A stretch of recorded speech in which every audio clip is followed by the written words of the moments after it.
Right, hallelujah. Today I want to talk on miracles, right? So I think 2 weeks ago I preached on chance. Time and chance happens to all.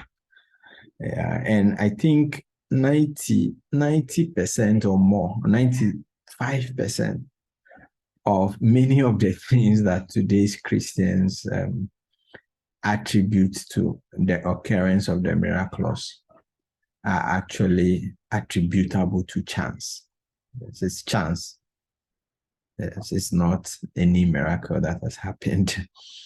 And if you haven't watched that video, you can watch the video, right? So what then is a miracle?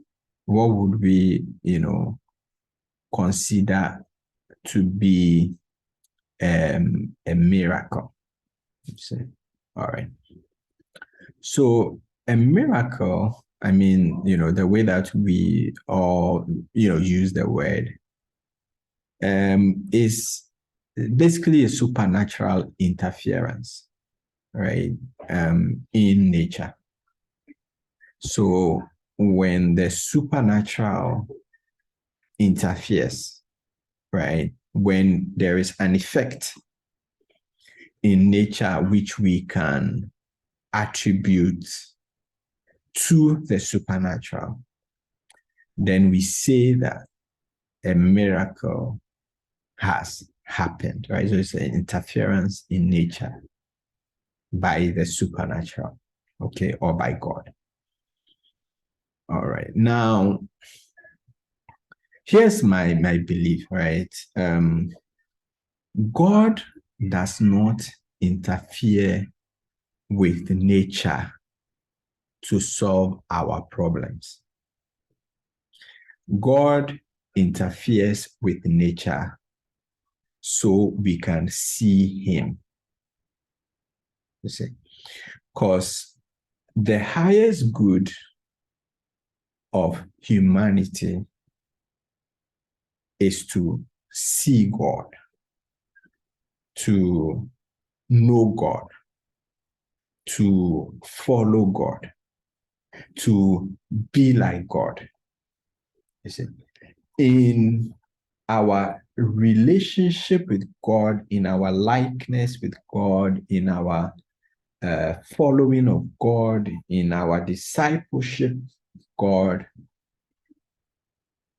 is in that we find our greatest good. You see.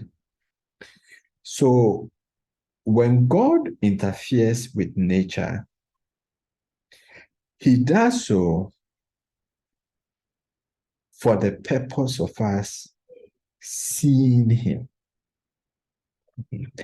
God does not interfere with nature because we have a problem or we have problems and he's coming to solve it for us. You see? And when we understand this, it becomes fairly easy to tell what is a miracle versus what is not a miracle. Okay. All right. So let me use an illustration, right? You go for a show. Let's say it's a magic show, right? So there is an event, there's a popular magician, and the magician is coming, for the event, right? Now, at the event, there may also be like a caterer, okay, who will be the one that will make sure that the participants, those coming for the event, are fed. Okay, so you walk in to the event, you sit down, maybe there's a time for eating, and then the caterer provides food for you, right? Okay. Then after that, the magician comes. Okay. Now, the magician comes and then he says, okay, I'm going to do something. And so he makes someone sit down at the front, or he asks, who is hungry? Who is hungry? And then people are like, oh, maybe I am hungry. I didn't eat some of the food that was served earlier. So he calls you to the front and then he makes you sit down. Then the magician lifts his hand, does the things that they do. And suddenly on the table, food appears. Right? So then people start to clap. Right? And then the magician takes some of the bread, or he asks the person who was sitting with him, take some of the bread. And then the person eats the bread. And then they go and sit down. Okay. All right. Now, the caterer and the magician are playing different roles at this event. The caterer's purpose was to feed the participants. Okay. So they have a problem of hunger. And the caterer is there to solve that problem of hunger and feed them and give them food so that they can eat. Now, even though the magician gave someone food to eat, his purpose at the event is not to feed the person. His purpose at the event is to demonstrate his capability so that they can view him as someone with some special skill and some special abilities. Okay. And that purpose matters, is crucial. So if, for instance, we find that the caterer went to the store and bought bread, and it is the bread that the caterer bought that, he served and the people ate, right? It's not a problem, see, because your goal is for the people to have food to eat and you've provided them food to eat. Are you understanding? But if we find that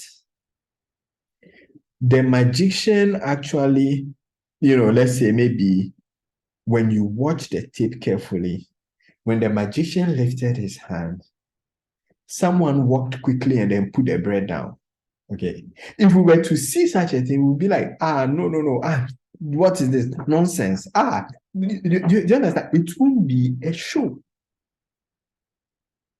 Okay. It won't be a show because, yes, the woman will still have eaten her bread, you see, but we would have said, this might be a waste of money.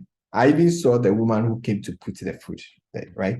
Because in order for the purpose of the magician to be met,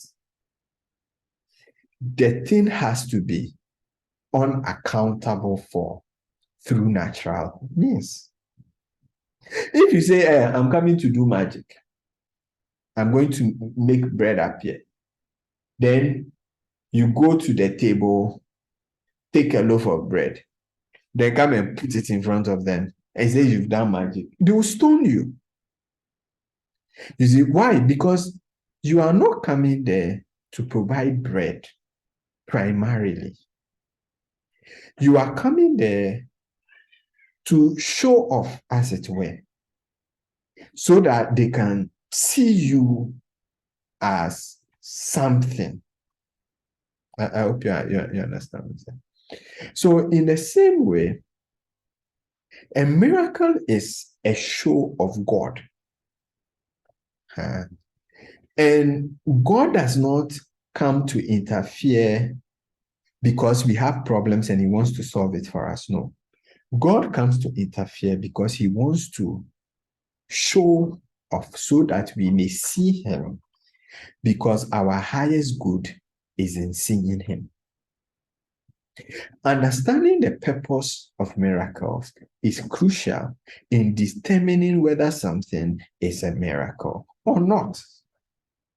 You see, it's a show of God. It's to help so that we can see God, so God may be extolled. so God may be magnified. Because in seeing God, man has their highest good. Okay. All right. Now, what this means is that the occurrence of a miracle must be unaccounted, like unaccountable. Okay. In other words, we should not be able to account for a miracle within the natural order. If we account for a miracle within the natural order, the miracle becomes useless. Just as a magician's act is useless if that act is accountable for in the natural order, right? So it has to have a mystic.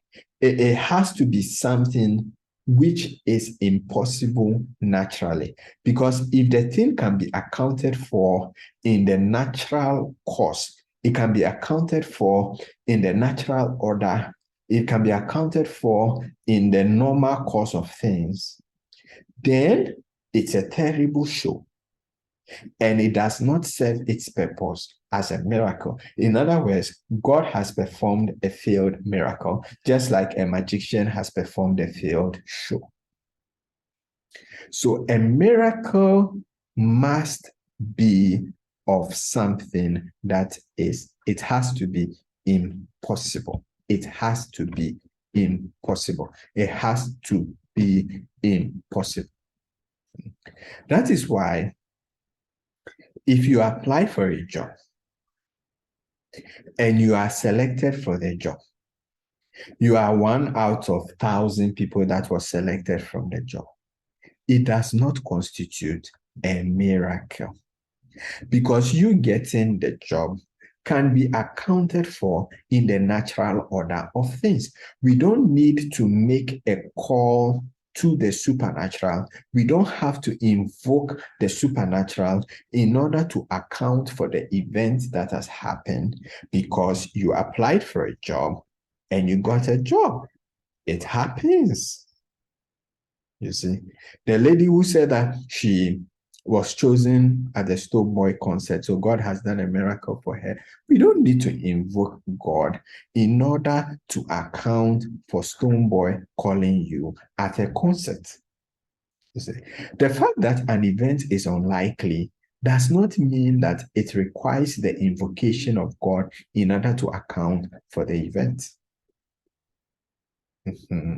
So all these things where it's like, oh, Saudi Arabia beat Argentina. Argentina is the stronger team, and Saudi Arabia beat Argentina. So God must have done something in it. No. Because we don't need God to be able to account for that. Because yes, it's possible that yes, it's unlikely, but it is perfectly reasonable, it's perfectly acceptable in the normal order of things. So a miracle has to be of something that is impossible, something that we cannot account for nature. We can only say that God has interfered in nature if something has happened which we cannot account for within nature. Let me say that again. We can only say that God has interfered with nature if something happens within nature that we cannot account for in the natural order of things. Apart from that, you are just misusing and abusing the term of miracle. Listen. So somebody says miracle money, and people are getting alerts on their phone. That is not a miracle. Go and catch a fish. There is a coin, there will be a coin in the fish of the mouth. Go and throw your hook, right? Go and throw your hook in the fish, in the sea. The first fish you catch, open the mouth, there is a coin in it, and bring it. That is a miracle. Receiving phone alerts on your phone, that is not a miracle. Because receiving a phone alert, that can be accounted for in the nature of things. That can be accounted for in the natural order of things. And if that is what God is doing to show himself, and remember the purpose, that's why I said the purpose of the miracle is crucial. If what God is trying to do, or what God is doing to show himself, is you getting an alert on your phone, then sure, right? Because it's like a magician bringing bread from the store and saying that he's doing something. It does not help us to see him. You see, the fact that something is unlikely does not mean that it is a miracle and God has interfered in the natural order of things. Because an unlikely event is unlikely, but it is still something that can be accounted for in the natural order of things. Let me give you something, an example. You have a wedding on Saturday. On Friday, it's raining. The weatherman, the weather woman predicts that on Saturday it's going to rain all day on Saturday. When you hear this, because your wedding is going to be spoiled, you go and you start to pray. As you are praying, the rain stops. It does not rain on Friday. The rest of Friday, it does not rain on Saturday. You see. For many Christians, this is a miracle that has occurred. God has made the rain to stop. You see. But this is not a miracle. Why is it not a miracle? Because this can be accounted for in the natural order of things.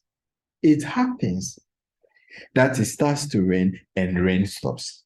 It happens that the weatherman will predict that it's going to rain and it doesn't rain, because the prediction of rainfall is not an exact, thing. It's not 100% thing that like it's going to rain. It's not 100% thing, right? It's a probabilistic thing. Maybe there was an 80% chance that it will rain. There was a 90% chance that it will rain. Maybe there's a 95% chance it will rain, but there was still a good chance that it will not rain. And it happened that it did not rain. This can be accounted for without any invocation of God. Yes, it is an unlikely event, but it's still accounted for within the nature of things. It does not constitute a miracle. Now, what would constitute a miracle in this case? Well, if after you prayed, we are just giving an example, it rained everywhere else, apart from the venue where you were having your wedding, that would constitute a miracle, because it cannot be accounted for in the natural order of things. Okay, so we know that it can rain in Kumasi and not rain in Accra. We know that in Accra it can rain in Labadi and not rain in Tema. But it does not happen. It is impossible that it's not raining on your house, but it is raining in all your neighbors' house. It does not happen. So imagine that it was raining, and then you prayed to God, and then it continued to rain everywhere else around you, except for the venue where you are having that event. That would constitute a miracle. That is the kind of thing which, if people hear, they will be like, wow, because it is not accountable for in the natural order of things. And in this happening, God would have shown himself so that we may see him. You see. So when you read the story of Gideon, for instance, he says, Ah, look, God should let it rain everywhere else except the rag. Then he says, God should let it rain on the rag, but not rain everywhere else. You see, if Gideon just slept and said, God, don't let it rain today, and he got up and it didn't rain, it won't be a miracle. If Gideon said, God, let it rain, and he slept and he woke up and it had rained, it wouldn't be a miracle because this thing that has happened can be accounted for in the natural order of things. You see? So you say you have an alert on your phone. That is not a miracle. It's not a miracle. It can be accounted for. Someone decided to send you money. You see, and here is being charitable, assuming that there are no tricks or whatever involved, which most probably there is. But someone decided to send you money. Right? Maybe it was someone who hasn't sent you money for some time and decided to send you money, whatever.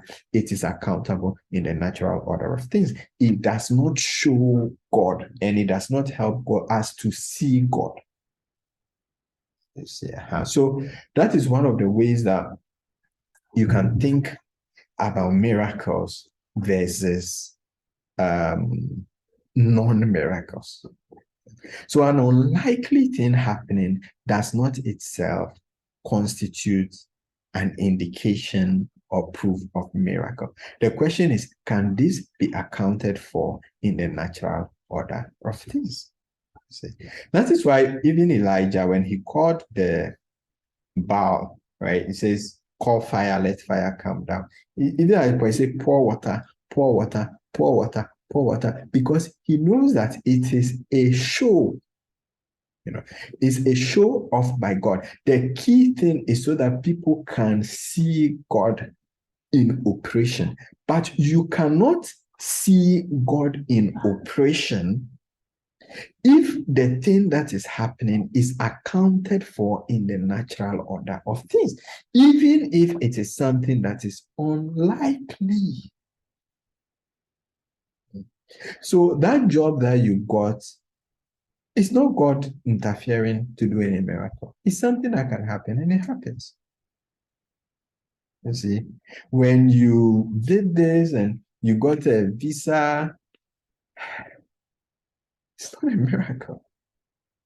It's not God interfering. When God interferes in our affairs, okay, when God interferes, we are talking about interference.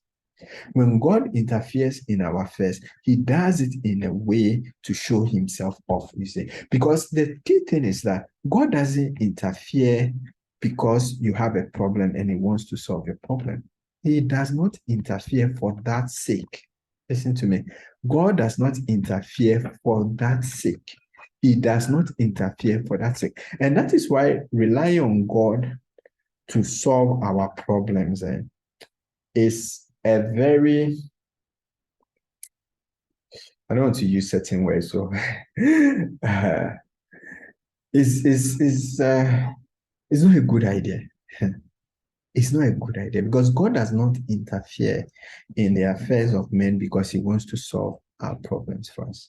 Listen, if you think that God interfered to stop the rain, okay, so that your wedding can come off, in 1994, listen carefully, 1994, over 1 million Rwandans were butchered to death with machetes and axes and other weapons like that because of tribe that they belonged to. Of this, there were many, many, many, many of them who know that were calling upon God to save them, to save their little children, to save them from the people who were coming to butcher them to death. And they were calling upon God and calling upon God and calling upon God and calling upon God and calling upon God. And God did not interfere. They died.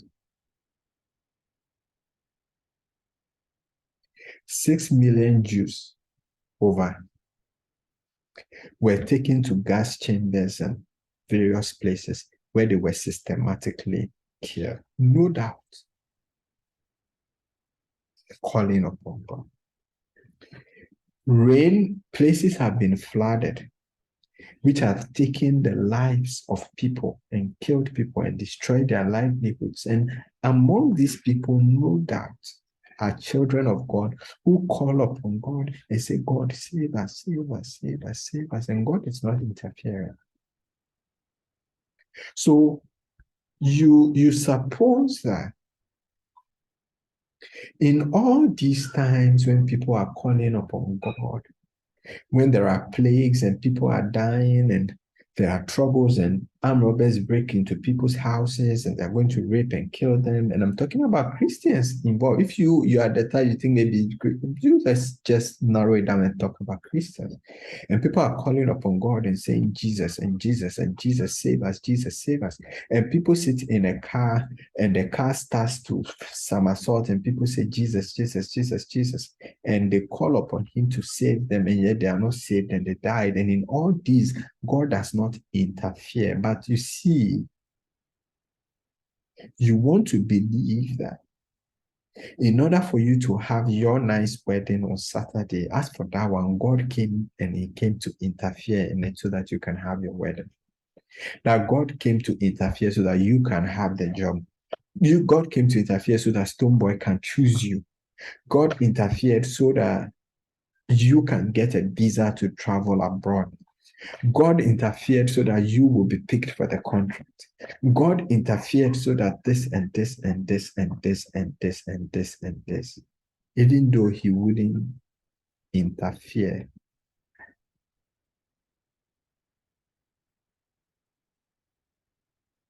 Think about it. Yeah. So I believe that the way God has made the world to operate in a certain way. And for the most part, God does not interfere in what happens. Yes. What happens is the result of the decisions and the actions which people take, as well as the interplay of chance and time. Time and chance happens to all. The outcome, what happens, is based on the decisions, the actions that we take, as well as chance. It's not God doing this, or God doing that, or God doing this, or God doing that, God doing this, God doing that, God doing this, God doing that. No. When God comes to interfere in nature, he does it. He's not motivated by our problems. Yes. In doing it right, he may solve our problems, but that is incidental to it. You see, it's incidental to it. It's incidental to it. Yeah. So if something happens in your life, see, maybe it's unlikely, but it is not an indication of God interfering in the way that things will happen so as to benefit you. No.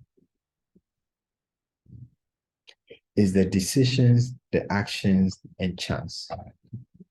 When a miracle happens and when God interferes,